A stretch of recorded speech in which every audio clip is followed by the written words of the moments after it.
میرے بابا 11 سال پہلے وفات پا گئے تھے، تو میرے بھائی نے کبھی بابا کی کمی نہیں آنے دی۔ ہر چیز پوری کی، ہر خواہش کا بھرم رکھا۔ میری والدہ سلائی کا کام کرتی ہیں۔ ہمارا گھر بہت پرسکون تھا، لیکن کچھ عرصہ پہلے میرے بھائی کو کسی لڑکی سے محبت ہو گئی۔ ہم بھی بھائی کی خوشی میں راضی تھے۔ وہ اس سے نکاح کرنا چاہتا تھا۔ کچھ مرد بھی سچی محبت کے حامل ہوتے ہیں، اس لیے نہیں کہ وہ میرا بھائی ہے، اس لیے کہ وہ مرد ہے۔ پھر وقت کے ساتھ وہ لڑکی بھائی کو چھوڑ کر چلی گئی۔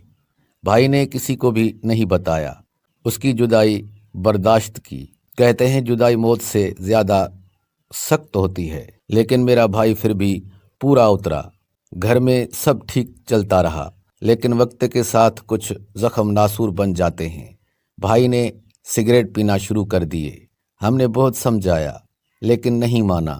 وقت گزرتا گیا، ہمیں لگا سب ٹھیک ہو جائے گا، لیکن جب محبت سچی ہو تو کبھی ختم نہیں ہوتی۔ بھائی دن بدن کمزور ہوتا گیا، کھانا پینا کم کر دیا۔ پھر ایک وقت آیا کہ کھانا اور سونا اس کا بالکل ختم ہو گیا۔ کسی نے جیسے اس کا چین چھین لیا ہو۔ وہ پہلے سارا دن کام سے تھکا ہوا آتا تو کھانا کھا کر سو جاتا۔ کبھی میں اٹھا کر اسے کہتی، بھائی نیچے نہیں سو، چارپائی پر سو جاؤ۔ کبھی میں چائے بنا کر دیتی تو وہ بھی تھکن کی وجہ سے نہیں پیتا تھا اور سو جاتا تھا۔ ہم بھی کچھ نہیں کہتے تھے، کیونکہ وہ گھر کی جان تھا، سب کا لاڈلا تھا۔ پھر وقت نے اپنا رخ بدل دیا۔ بھائی کو سارا دن کام کرنے کے باوجود بھی بھوک نہیں لگتی تھی۔ کھانا ویسے پڑا رہتا، بس سگریٹ نوشی کر کے سو جاتا۔ کچھ پوچھ لیتے کہ کیا ہوا ہے تو چپ رہتا، شاید اس لیے کہ میرے گھر میں بھی بہن بیٹی اور ماں ہے۔ کس سے بتاؤں کہ میں کسی لڑکی کے عشق میں مبتلا ہوں۔ پھر جیسا جیسا وقت بدلتا گیا، بھائی بہت کمزور ہوتا گیا۔ پھر بیمار ہونا شروع ہو گیا، کیونکہ گھر کا صرف وہی سہارا تھا۔ بیمار ہونے کی وجہ سے کام نہیں کر سکتا تھا۔ گھر میں فاقے ہونا شروع ہو گئے، پھر بھی کام پر جاتا۔ بھلا اپنی ماں اور بہنوں کو کیسے بھوکا دیکھ سکتا تھا؟ جیسے ایک بہن ماں کی جگہ ہوتی ہے، جو سب کچھ دیکھ کر جان جاتی ہے۔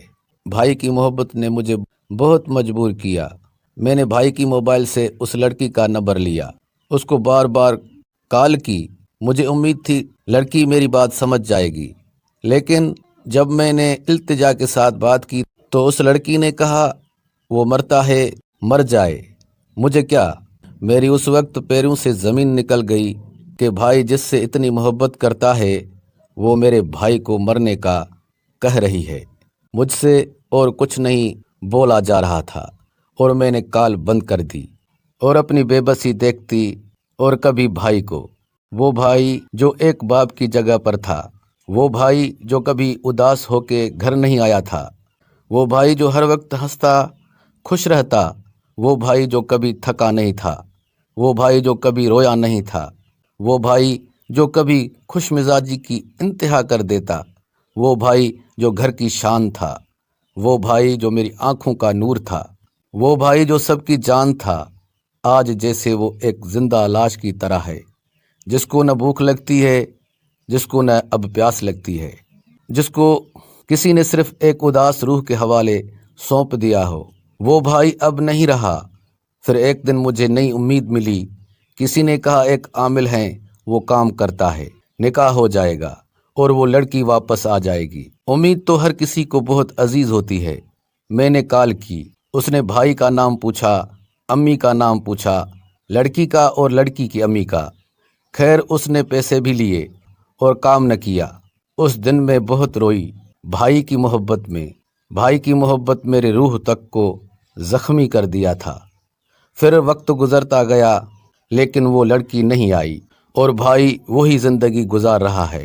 یہ سب ان لڑکیوں کے لیے ہے جو لڑکے آپ سے نکاح کرنا چاہتے ہیں اور وہ لڑکی منافق نکلتی ہے۔ خدا را کسی کی زندگی سے نہ کھیلیں۔ ٹائم پاس کرنا ہے تو کوئی گیم کھیلیں، کوئی کتاب پڑھ لیں، لیکن کسی کے دل سے نہ کھیلیں۔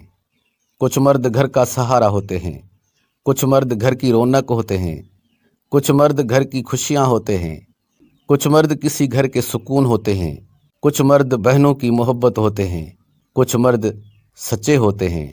دیکھنے اور سننے کا بہت بہت شکریہ۔ اللہ حافظ۔